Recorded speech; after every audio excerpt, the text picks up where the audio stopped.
જૈન મિત્રો, જેવું કે તમે જોઈ રહ્યા છો, રેલવે રિક્રુટમેન્ટ બોર્ડની ભરતી છે, એટલે કે રેલવેમાંથી જે ભરતી બહાર નીકળે છે તો ઓલ ઓવર ઇન્ડિયાની ભરતી છે. તમે આમાં જોઈ શકો છો વિવિધ ઝોનમાં ભરતી છે. આપણા ગુજરાતમાં પણ ભરતી છે. આપણે મેઇન ઝોન લાગુ પડે ગુજરાતમાં અમદાવાદ, પણ એમાં શું તમને પોસ્ટિંગ ગમે તે જગ્યાએ આપે. ઓલ ઓવર ગુજરાતમાં ઘણી જગ્યાએ વેકેન્સી મળી રહે, બને ત્યાં સુધી આપણે નજીક પડતું હોય, બાકી એથી દૂર હોય. તો હવે આપણે આનું જોઈશું કે છેલ્લી તારીખ કઈ છે, એજ્યુકેશન ક્વોલિફિકેશન શું છે, પછી ઉંમરની મર્યાદા ને બધું જે તે જરૂરી માહિતી, ફી વગેરે બધું આપણે આની અંદર જોઈશું. તો માટે કોઈ કન્ફ્યુઝન ના રહે એના માટે વિડીયોના એન્ડ સુધી બન્યા રહો. હવે આપણે આગળ જોઈશું. તો પહેલાં તો પોસ્ટ તમે જોઈ શકો છો કે આસિસ્ટન્ટ લોકો પાયલોટ, ઠીક છે, ALP એટલે કે આસિસ્ટન્ટ લોકો પાયલોટની પોસ્ટ છે. જેમ કે તમે આવા જોઈ શકો છો, જો આ ટ્રેન ચલાવે છે એવી રીતે એન્જિનમાં ટ્રેનના તમને કામ મળે, બધું અમુક બધું જે હેન્ડલિંગ હોય એ બધું સંભાળવાનું ને એવું. હવે આમાં જેવું કે તમે જોઈ શકો છો, આપણે ડેટનું જોઈશું. તો ઓપનિંગ ડેટ આની કઈ છે, તો 12/4/2025 ઠીક છે, કે આ 12 તારીખે ફોર્મ ચાલુ થયા છે. અને છેલ્લી તારીખ આની 11 મે 2025 ઠીક છે, 5મા મહિનાની 11 તારીખની છેલ્લી તારીખ છે ફોર્મ ભરવાની. એટલે બને ત્યાં સુધી તમારે 8-9 તારીખ સુધી ભરાવી લેવાનું, કેમ કે એન ટાઈમ ઉપર વેબસાઇટ ડાઉન હોય છે, એટલે ફોર્મ ભરાય ન ભરાય એની કોઈ ગેરંટી નથી હોતી. તો હવે અહીં પોસ્ટ વિશેની માહિતી જોઈએ. તો આનો પગાર 19,900થી સ્ટાર્ટિંગ છે, ઠીક છે. ALPમાં 19,900 પગાર. ઉંમર મર્યાદા જુઓ તો ઓછામાં ઓછી 18, વધીને 30, એટલે કે 18 થી 30 વર્ષ. છૂટછાટનું જે આવતું હોય આપણે આગળ જોઈશું, ઠીક છે. અને ટોટલ વેકેન્સી જુઓ તો તમે 9,970 વેકેન્સી છે આની અંદર, ઠીક છે. એટલે કે 9,970 જેટલી જગ્યાઓ ખાલી છે આ ભરતીમાં. હવે આગળ આપણે એમાં જોઈશું તો ઇમ્પોર્ટન્ટ ઇન્સ્ટ્રક્શન, ઠીક છે. તો આમાં આપણે કંઈ કામ નથી, આપણે ડાયરેક્ટ આગળ જોઈશું બધું કે કઈ રીતે શું છે બધું.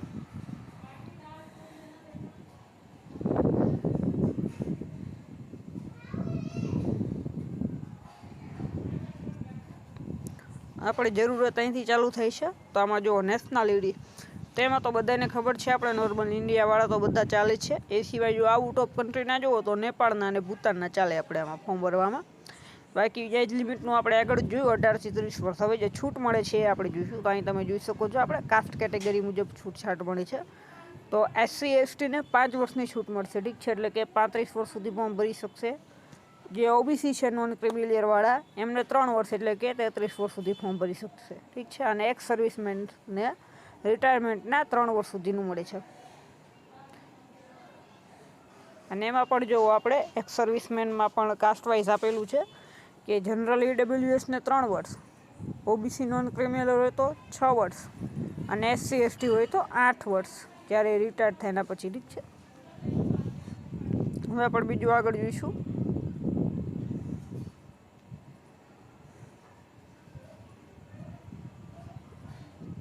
આપણે એજ લિમિટનું જોઈ લીધું છે બધું. હવે એજ્યુકેશન ક્વોલિફિકેશનનું તો એ આપણે છેલ્લે જોઈશું, કેમ કે પોસ્ટ મુજબ છે આપણે આમાં.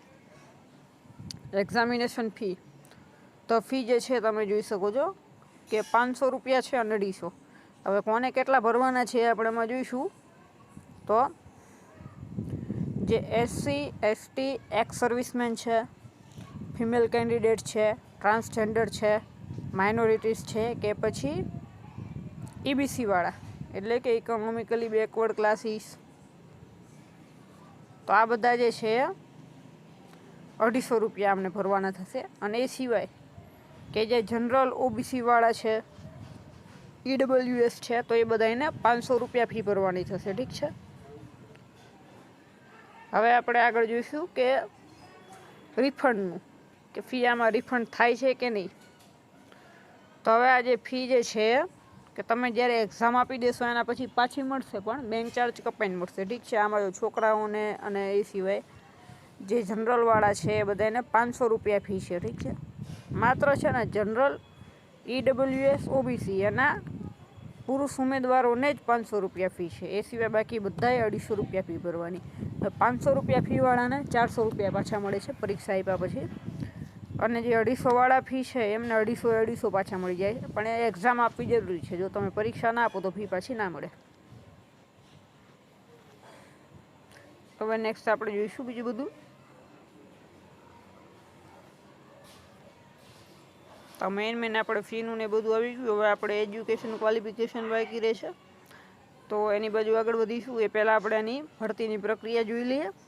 તો એમાં પહેલાં એક્ઝામ આવે કોમ્પ્યુટર બેઝડ MCQ ને એ બધું. એના પછી બીજી કોમ્પ્યુટર ઉપર એક્ઝામ આવે. જો પહેલી તમે પાસ કરો તો બીજી મેઇન આવે કોમ્પ્યુટર ઉપર એક્ઝામ. એના પછી કોમ્પ્યુટર બેઝડ એપ્ટિટ્યૂડ ટેસ્ટ, ઠીક છે, કે સ્કિલનો ટેસ્ટ હોય, કંઈ ટાઈપિંગનું ને એવું બધું હોય. અને એના પછી ડોક્યુમેન્ટ વેરિફિકેશન અને લાસ્ટમાં મેડિકલ એક્ઝામિનેશન. અને આના પછી તમારું ફાઇનલ રિઝલ્ટ બને અને એના પછી જોબ લાગે, ઠીક છે, જે અંદર ક્વોલિફાય થઈ જાય એ બધાય.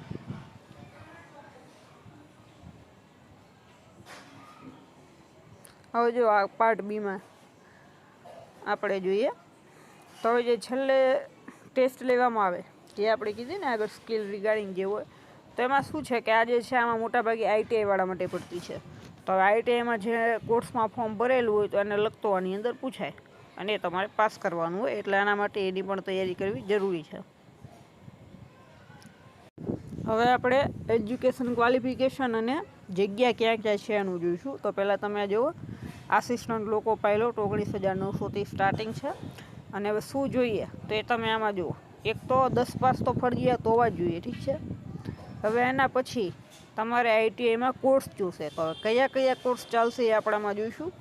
તો કોર્સમાં આપણે છે ફિટરનો છે, electrician, instrument mechanic, millwright, maintenance mechanic, mechanic radio and TV, electronic mechanic, mechanic motor vehicle, wireman, tractor mechanic, armature and coil winder, mechanic diesel, heat engine, turner, machinist, refrigerator and air conditioning mechanic.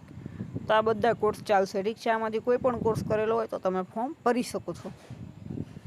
હવે આ સિવાયની વાત છે, તો આ સિવાય જેને આ કોર્સ નથી કરેલા ITI-ના, તો એમના માટે આજે ઉપર આપણે જે કોર્સ કીધા એમાંથી કોઈ પણની પોસ્ટ ઉપર એપ્રેન્ટિસશીપ કરેલી હોવી જોઈએ, તો એ ફોર્મ ભરી શકે છે, ઠીક છે. બસ એ સિવાય નેક્સ્ટ જોઈએ તો તમે ITI-માંથી નથી કરેલો, આમાં જે કોર્સ બોલ્યા એ કરેલા છે, બરાબર. ITI-માંથી નહીં તો શું, તો આ કોર્સમાં તમે ડિપ્લોમા કરેલો હોવો જોઈએ, ઠીક છે, કાં પછી ડિગ્રી કરેલી હોવી જોઈએ, તો તમે ફોર્મ આમાં ભરી શકો છો. બીજું કંઈ આમાં નવું છે નહીં. હવે વેકેન્સીનું જોવું હોય તો આપણે જુઓ ઝોન મુજબ જોઈ લો કે આપણે મેઇન અમદાવાદમાં જોઈશું. અમદાવાદ એટલે આખું ગુજરાતને લાગુ પડે, ઠીક છે. ગુજરાતમાં ગમે તે હોય બધે ભરતી હશે. તો એમાં ટોટલ 497 જગ્યા છે, જેમાં જનરલ માટે 223, SC-ની 74, ST 37, OBC 130, EWS 33, x servicemen 50, ઠીક છે. એમ થઈને ટોટલ ગણી તો આપણે 497 અને એક્સ સર્વિસમેનની બીજી 50, એટલે કે 547 જગ્યા થાય, ઠીક છે.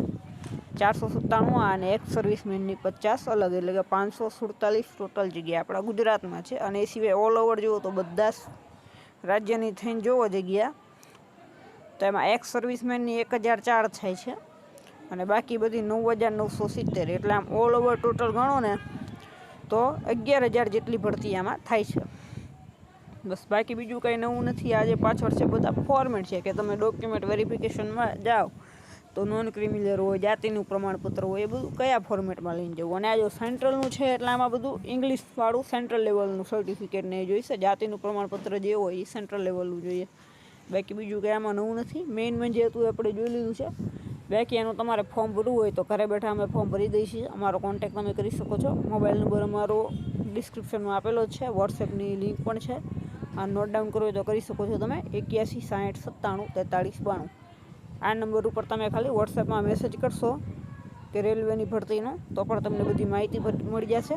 ઘરે બેઠા ફોર્મ પણ ભરી આપવામાં આવશે.